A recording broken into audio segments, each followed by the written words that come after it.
Hello दोस्तों, आपको स्वागत है मेरे चैनल पर। अपन इस सीरीज़ में एक नई चीज़ और अब लाते हैं कि एसआईपी से 1 करोड़ कैसे बनाएं। देखो, बहुत लोगों ने बता रखा है, कई कई तरीके बता रखे हैं कि 1 करोड़ कैसे बन सकता है। मतलब कैलकुलेशन करके बता दिए कि 1,000 रुपये डालो, कुछ 20-30 साल तक डालते रहो और आपका 1 करोड़ बन जाएगा। हमें उस कैलकुलेशन में नहीं जाना है, मैं आपको रियलिस्टिक बताता हूँ चीज़ें। आपको भी पता ही बात। चलो चलते हैं। सपोज़ कीजिए आपने ध्यान से सुनना, 1,000 रुपीज़ की एसआईपी चालू कर दी, ठीक है, पर मंथ से। ठीक है, हुआ क्या, 8वें साल में, 8 साल बाद आपने क्या सोच के चालू किया, 20 साल के लिए।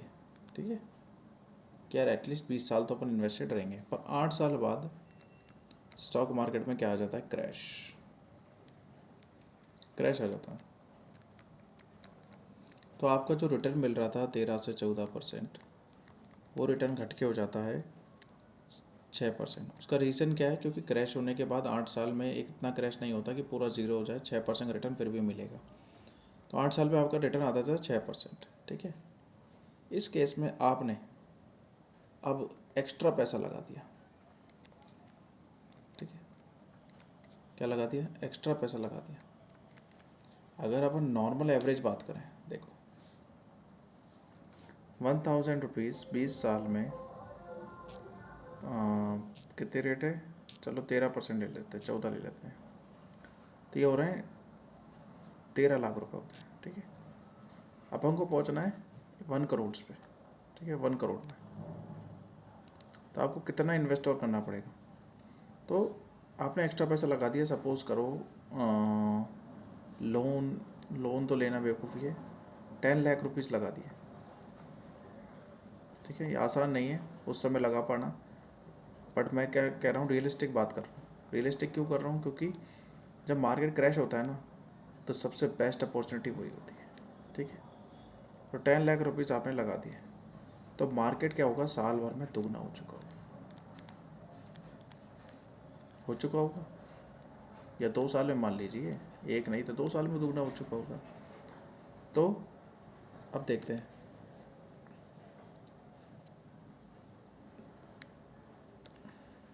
अब 8 साल में 1,000 रुपये तो आप इन्वेस्ट करते रहोगे, ये एसआईपी आपकी चलती ही रहेगी 20 सालों तक। ठीक है, ठीक है, मार्केट भी 8वें साल के बाद रिकवर कर गया, तो वापस आप अपनी मार्केट रिकवर कर गया तो वापस आप अपने 13-14% पे आ गए। ठीक है, रिकवर करता है ये मार्केट, बाउंस बैक तो करेगा ही, क्योंकि बिजनेस है, बिजनेस तो चलते ही रहेंगे। ठीक है, पर आपने 10 लाख रुपये डाल दिया उस गिरावट में, ये एक सबसे बड़ा गेम खेल दिया आपने। ठीक है, तो 10 लाख के नेक्स्ट ईयर या 2 साल में कितने बन गए, 20 लाख रुपीज़ बन गए। बन गए नहीं बन गए। अब ज़रा मैं आपको गूगल पे लमसम कैलकुलेटर दिखाता हूँ।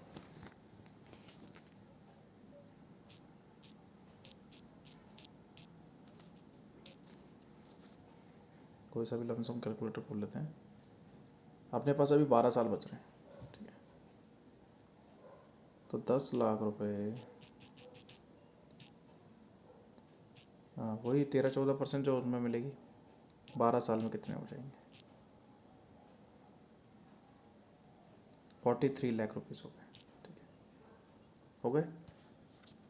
तो 43 लाख रुपीज़ तो ये हो गए, 13 लाख रुपये वो हो गए, तो कितने हो गए, 56 लाख रुपये तक आप 20 साल में पहुंच गए।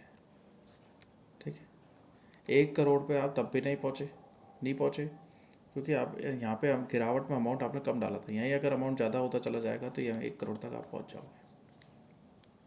ठीक है, तो आपको तो ये देखना है कि गिरावट कब कब हो रही है।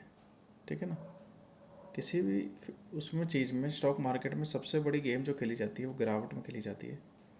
अगर आप सोचो कि बिना गिरावट के मार्केट बिना क्रैश हुए आप पैसा डाल दो, यहाँ पे डाल दिया आपने, यहाँ पे डाल दिया, यहाँ पे डाल दे, तो आप बाउंस बैक जब करेगा ना तो रिटर्न भी बहुत अच्छे अच्छे मिलते चले जाएंगे। बट आप ऐसे ही डाले जा रहे हो, डाले जा रहे हो, डाले जा रहे हो, डाले जा रहे हो, तो वो रिटर्न फिर एवरेज में बदल जाता है, और वो एवरेज बन जाता है 13 से 14% का। अगर आपको 20-25% चाहिए तो आपको गिरावट में ज़्यादा पैसे डालने पड़ेंगे। ये बात हमेशा ध्यान रखना, इसमें आपको एक्स्ट्रा अमाउंट इन्वेस्ट करना ही पड़ेगा।